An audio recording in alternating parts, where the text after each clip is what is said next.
네, 영화 읽어주는 남자 코너죠. 네, 이제 이 코너에 대해서 약간 좀 자신감이 생겼어요. 네. 그래서 이번에는 좀 작심을 하고 좀 뭐라 그럴까요? 그야말로 굉장히 좀 어렵다고 생각하시는 그런 예술 영화, 작가 영화 이런 편 한 편을 골라왔습니다. 이번 주 시청률 떨어지면 책임지죠.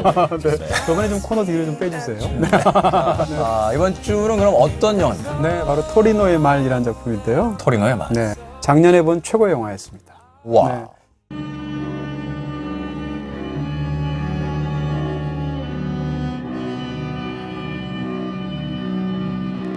굉장히 외딴 황량한 벌판에 집 한 채가 딱 있고요. 거기에서 같이 살아가는 딸과 늙은 아버지가 전부입니다. 그리고 말 한 필이 있는 게 전부인데 거기서 이 두 사람은 매일 똑같이 그 말을 이용해서 작업을 하게 되고 또는 감자로 항상 먹으면서 끼니를 때우고 그렇게 살아가게 되는데 어느 날부터 갑자기 이상한 일들이 벌어지는 거죠.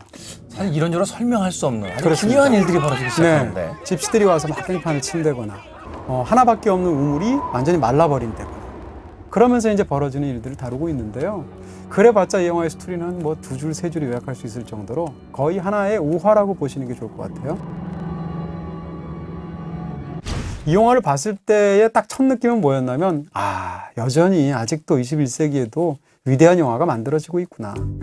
솔직히 말씀드려서 네네. 이 영화 중간에 한번 잤어요. 네. 느낌상으로는 뭔가 있다라는 느낌을 받았어요. 네. 그런데 해석이 안 돼. 그렇죠. 네. 네. 네. 사실 이렇게 리듬이 굉장히 느린 영화들이 있거든요. 음. 대표적인 경우가 바로 그 타르코프스키.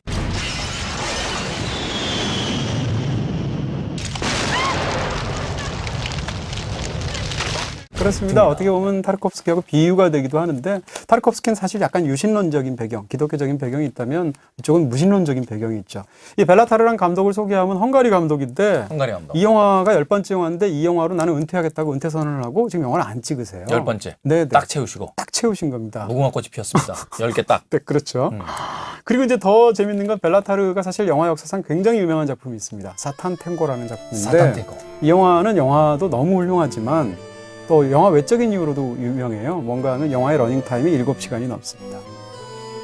한국에서 딱 2번 상영했어요. 여태까지.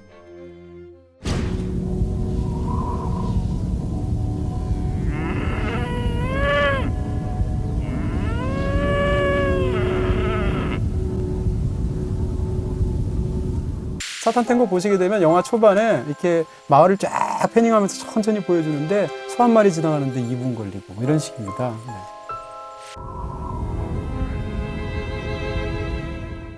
영화를 7시간이 넘는 러닝타임으로 제작한다. 그렇습니다. 그만큼 어떤 자기 영화 세계에 대한 어떤 확신이라든지 또는 그 연장된 러닝타임만큼의 어떤 이미지 또는 의미가 그 영화 속에 분명히 담길 수 있다라고 믿고 있는 확실한 예술가군요. 그렇습니다. 결국 진짜 위대한 예술가는 자기가 만드는 영화의 영화 언어를 스스로 발명하는 예술가예요. 네, 예를 들어서 두 사람이 나올 때 이제 찍을 때 일반적인 영화를 보게 되면 투샷으로 하나 찍고 그다음 나 하나 찍고 이쪽 하나 찍고 나 하나 찍고 이런 식으로 찍잖아요. 그렇죠. 근데 거기에 대한 어떤 특별한 논리가 없습니다. 기능적으로 그냥 그렇게 할 뿐이에요. 근데 진정으로 위대한 예술가들은 도대체 왜 그 장면에서 그렇게 찍는지에 대해서 자기만의 어법과 논리를 갖고 있다는 거죠. 더 재밌는 것은 영화 속에 등장한 걸 보면 대충 바람 많이 부는 지방에서 집 하나 이렇게 버려진 집 하나 골라서 영화를 막 찍은 것 같이 보이거든요. 네. 사실은 전혀 아니고요. 이 집은 최선의 조명을 설계할 수 있을 정도로 세트로 찍었고 그 다음에 영화 속에서 바람이 어마어마하게 붑니다. 이 바람을 헬기까지 띄웠어요.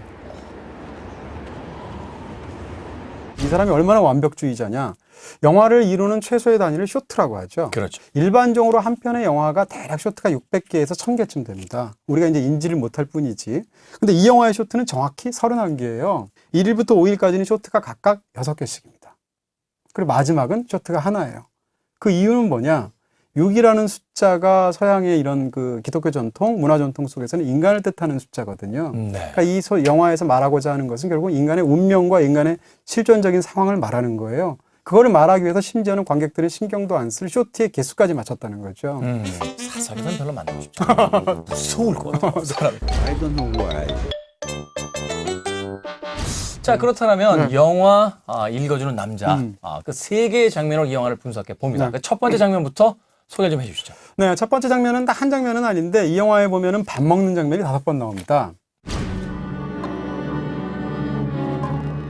일단 처음에 밥 먹는 장면에 밥이라고는 딱 감자 하나예요. 감자. 네. 감자 하나를 모녀가 아무 말 없이 감자를 먹게 되는데 첫 번째 날에 감자를 먹는 모습을 보시게 되면 막 아버지가 너무 식탐이 있어요.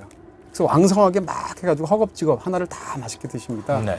근데 이게 뒤로 가면 갈수록 감자에 대한 식욕이 점점 떨어지게 되고 다섯째 날이 되게 되면 감자를 반밖에 안 먹고 그냥 입맛이 없어 일어나게 되고 마지막 여섯 번째 날에서는 아예 감자를 먹지 못하게 되는 거예요. 저도 그 장면들이 계속 머릿속에 돌면서 이것이 과연 어떤 상징일까 굉장히 궁금했었거든요. 네. 첫 번째로 일단 영화적으로는 그렇게 해서 일단 같은 장면을 계속 반복하면서 변주를 함으로써 영화적인 리듬을 만들어낸다는 그런 미학적인 측면이 있을 거고요. 두 번째는 먹어야지밖에 살 수가 없는 인간의 조건을 그 감자 먹는 상황으로서 설명을 하는 건데 더 재밌는 것은 이 영화에 등장하는 첫 번째 대사가 저녁 드세요 라는 딸의 말입니다. Kiss. 그리고 이 영화에 등장하는 맨 마지막 끝장면에서의 대사가 먹어라, 먹어야만 해. Egyél. Enni kell. 근데 맨 마지막 장면을 보면 아버지조차도 먹어야 된다고 말은 하는데 자기도 못 먹어요. 그러면서도 마지막에 그 식은 감자를 보면서 우두커니 바라보면서 암전이 되면서 딱 끝나는 거죠. 가장 최소한의 생존의 조건인 음식을 먹는 것. 그것마저도 마지막에 가서는 맞습니다. 해낼 수 없는 어떤 인간의 그 가장 밑바닥의 어떤 네네. 절망 이런 걸 이제 보여주면서 정확하게 찝어주셨어요. 네, 끝나는군요. 네, 맞습니다. 자, 그렇다면 두 번째 장면은 어떤 장면일까요? 두 번째 장면은 이제 더 이상 이 집에서 살 수가 없습니다. 이사를 갑니다. 이사를 가는데 이런 영화는 생략을 안 해요. 접시 하나 포장하는 것까지 다 나와요. 이삿짐 가서 싸주고 싶어. 네.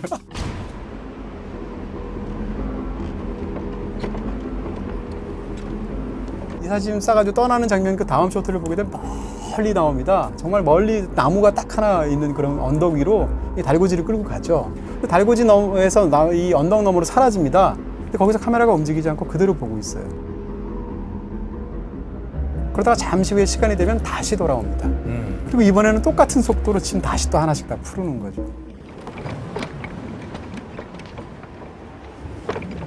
왜 그러는 왜 그러는 거예요? 걸까요? 왜 그러는 걸까요? 여기 외에는 다른 세계가 없다는 겁니다. 아무리 지지고 볶고 나쁜 환경이고 최악의 환경이라도 결국은 살아야 할 곳은 이곳이라는 거죠.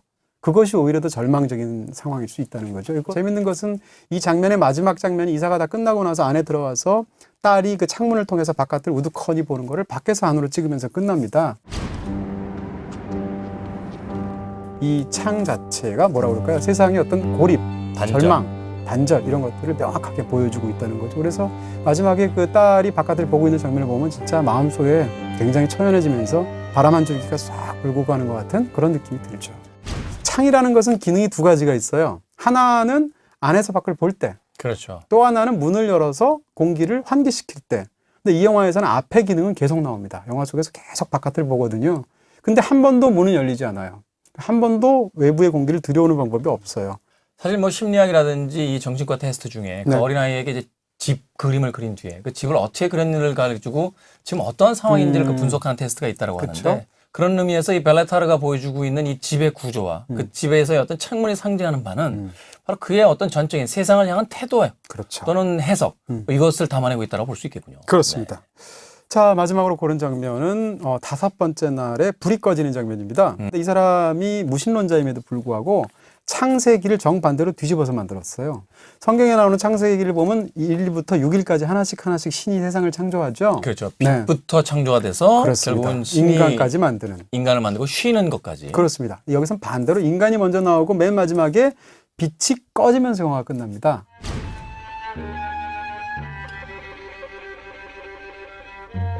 멀쩡하던 빛이 불빛이 기름도 있고 기능도 그대로인데도 불구하고 불이 계속 꺼지는 거죠. 그래서 밤에 불을 계속 켭니다. 불을 붙이는데 결국 성공하지 못하는 거예요. Miért se kész?